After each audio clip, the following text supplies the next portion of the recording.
Hello everybody and welcome back to my channel and welcome back to another Spooky Sunday video. So I hope you liked the last video from last week. It's a big return. I am back and here is the second video that I'm filming today for me, but it's not today for you. It's actually a week later. I need to stop rambling. I rambled in the last video because I felt like I hadn't spoke to you for a long time, so I'm not going to do it in this video. So let's just get straight into today's video. This one is about when your gut instinct was spot on. It was so right and you feel relieved. My gut instinct is, I would say, 99.9% of the time spot on. So I get really scared when I have like a bad feeling in my belly that something bad's gonna happen, especially if it's really irrational, because I start thinking, what if it actually does happen? And I didn't trust it this one time because I thought it was irrational, but really it was right. So that's what this video is about today. I'm sure all of you can relate to that. I'm sure we all have bad gut instincts sometimes, and sometimes it's right. So I, again, will have the source linked in the description in case you want to go and read some of them yourselves. I'm not going to read every single one. I don't always like to do every single one in the video because there's always loads, and I like to leave a little surprise for you to go and look at the link yourself. But the name of this article is 19 Stories of Gut Feelings That Were Completely Spot On. Your gut instinct is there for a reason.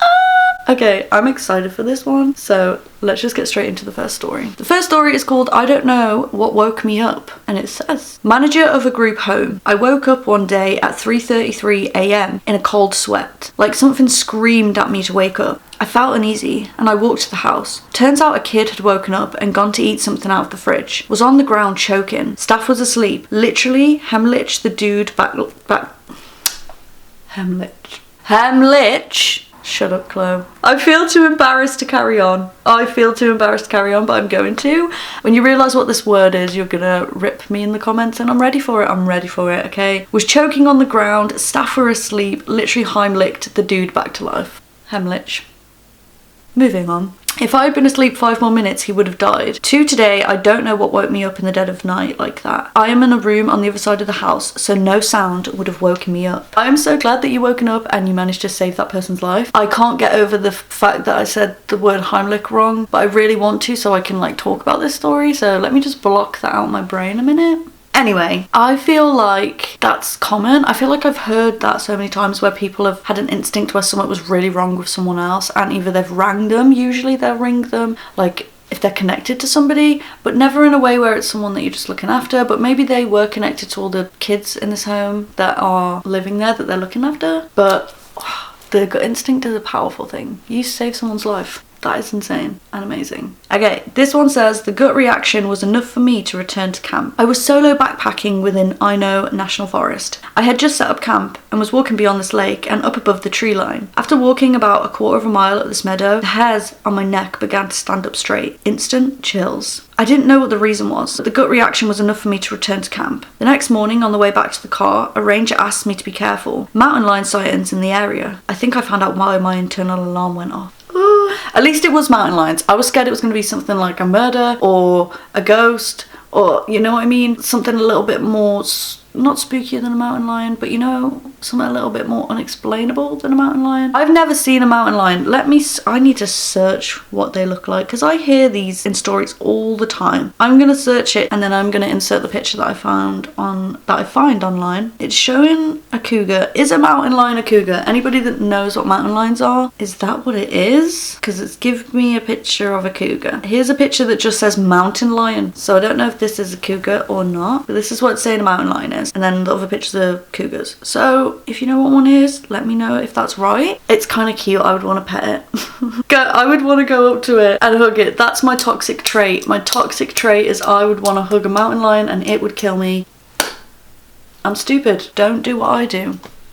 Don't do what I do. Next one says, I never went out partying alone after that night. Female here, driving home at 2 a.m. after partying at my favourite Atlanta hangout bar. Noticed a car following me. Pulled into my apartment complex and they pulled in behind me. I passed my apartment and just drove around a bit. They pulled off and parked, so I was all good. Looped around and parked in my spot. Unbeknownst to me, they had pulled up behind me, lights off, and 2 guys were standing behind my car when I got out. One guy says, "Hey, don't I know you?" My knees almost collapsed when I saw them, but I swear, my lizard brain kicked in and I knew I would die that night if I acted afraid. It took every ounce of energy in my body to turn around, look at them both in the eye and say, "You picked the wrong person to fuck with." turn my back to them and walk away. I was shaking so bad I could barely walk, but somehow got in my apartment and called 911. The first question the police asked was, what was I wearing? So I started to scream at them, asking why they wanted to know what I was wearing. Their response was, if you go missing before we get there, it will help identify your body. That was 35 years ago, and it still haunts me. I never went out partying alone after that night. So, first of all, I understand that, you know, if she went missing, it helps identify her body. Bitch, she didn't go missing. She's on the fucking phone to you right now. So I actually think that they were asking what she was wearing because they were about to start victim blaming her for two men following her home in a car and standing outside trying to intimidate her or do God knows what to her, and they were trying to blame it on her clothes. Like they still do to this day. Like they still fucking do to this day. I don't understand why their first question should be what you were wearing. It should be, what was the car they were driving?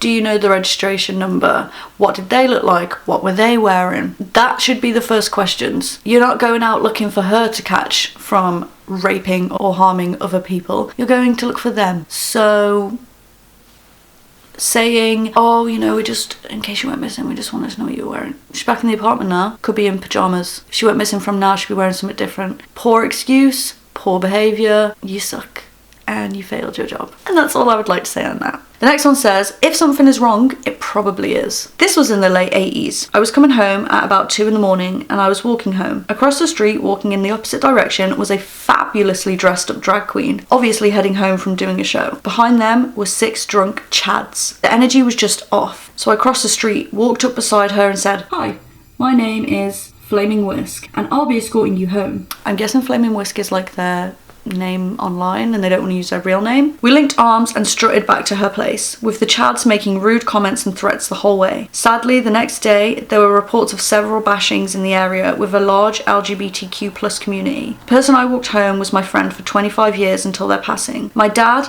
tough Italian type, absolutely loved BB and would often give her rides home after work. He was a musician, so had late hours too. In fact, when my dad got sick, she came and helped my mom look after him. And it was my dad who insisted that BB came to his funeral in full drag. We giggled the whole time because nobody would figure out how this 6'2" Irish drag queen knew my dad. My dad had an absolutely twisted sense of humour. They both did. Moral of the story, if something feels wrong, it probably is. I love that story. I almost started crying, but I won't start crying. I love that story. That's the cutest, scariest story I've ever read in my life. Obviously, it's really sad that there was still attacks in the area the same night, but the person that crossed the road to be with the drag queen called BB, and then they became best friends for years and they got close with the dad. I love that story so much. I love that story so much. I'm so glad that we read this one today. This last one says, I thought it couldn't hurt. Literally 3 seconds before I let my younger brother, 12 years old, fire a crossbow, I told him we should put it away. I was getting bored. He asked me to fire it one last time before I put it away. I thought, it couldn't hurt. We'd been firing it for a while. He understood the dangers of it by now and how to use it safely. Or so I thought. Just as he was ready to shoot, my dad called me to give him a hand on something he was working on, like 5 meters away. It was at this moment when I went to him. I got a horrible sinking feeling in my heart. Makes me sick just thinking about it. Seconds later, I hear a fa-ting. I'm really bad at sound effects, you guys. I'm really bad. It says fa-ting, so a firing noise. Just imagine it, okay? Followed by a scream of pure terror. I look over and the blood is just pouring out of my brother's face. The crossbow misfired. He said he hadn't even pulled the trigger, but the bolt somehow spun around and smacked him in the bridge of his nose, shattering it, and the break travelled across his right cheekbone. It had also broken his tear duct, and he had now a third nostril. He was so close to losing an eye as well. Thank goodness he didn't. For a few years, his tear duct was a bit of a mess. He could breathe through it. He struggled with infections, and he would just cry spontaneously from his right eye. And now it's a family joke to retell the story as me chasing him across the yard with a loaded crossbow. I remember that same sinking feeling just before I broke my ankle and sprained my foot. I wonder if it's some sort of sixth sense type thing where your brain is telling you this is a bad idea. What the hell? By the way, guys, I think I have some hay fever, so my nose is like trying its best to run, and I am trying my best to stop it from running. That would be gross on a YouTube video that people are gonna watch on scary videos, scary stories. Anyway, enough about hay fever. A 12-year-old firing a crossbow. Well, that's creepy. Thank you, Ice Cream Man. Thank you for the free creepy sound effects. I appreciate it.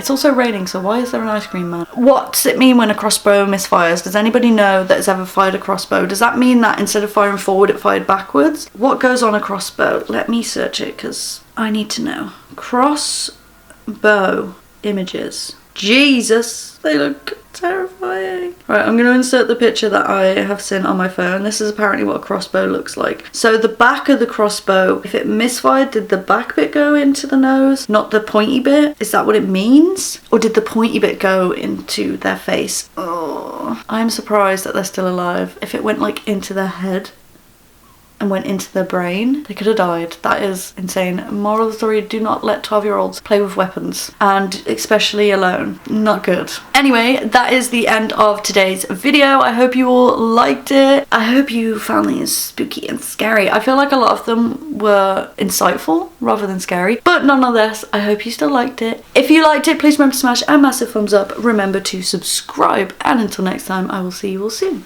Peace.